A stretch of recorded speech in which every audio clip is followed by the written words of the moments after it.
Hi, and welcome to this episode of Chatting with Chant.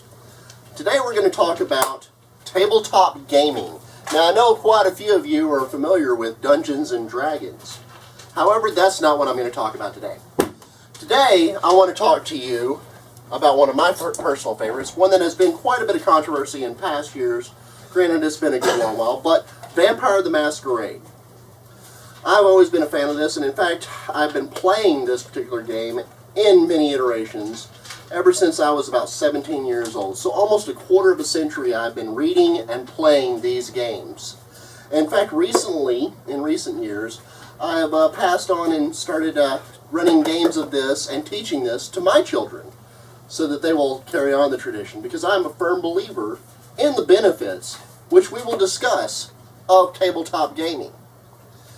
The many benefits that I have found over the years of tabletop gaming. Now, granted, I'm sure you've all heard some of the, it leads to devil worship, or it leads to this, it leads to that. But quite frankly, I haven't seen that. What I've seen is that a bunch of people get together, they tell a story, they start getting outside of their own heads. They start thinking up creative and abstract ideas for problem solving. They utilize their math skills to make characters unique and try and think their way outside of what they normally are.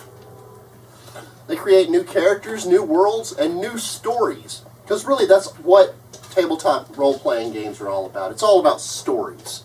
It's all about getting together with a group of friends and having fun, yes, but also telling unique and interesting stories.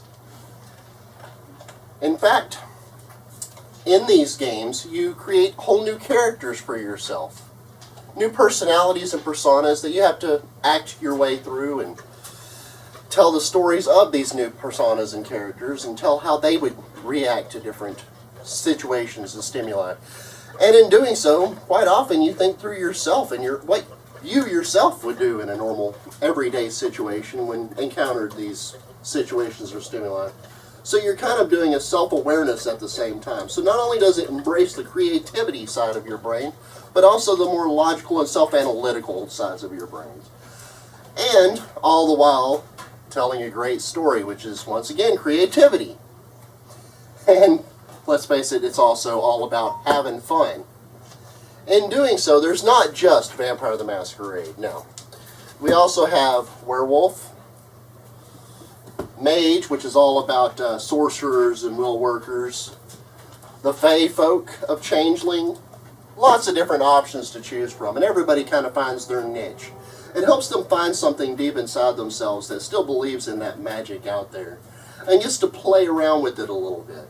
So, I mean, in doing so, you put yourself not just in another's shoes, but also into an entirely different mind frame, which kind of unlocks the brain to different ways of thinking, and it just all the way around opens the mind for individuals to where they find themselves better at arts, sciences, math, English, all the different subjects that you would find in school, but it does it in a more fun and thrilling way. So to clarify, for those of you that may have missed it, I myself am not one of the believers that says that Vampire the Masquerade and all these tabletop games are for geeks and dorks. No, it can be for anybody. Anybody that has the imagination and the will to tell a good story with their friends and hang out. To have fun, and to learn a few things along the way. But really, it's all about the having fun and getting together as a community. I don't believe it's bad for you at all.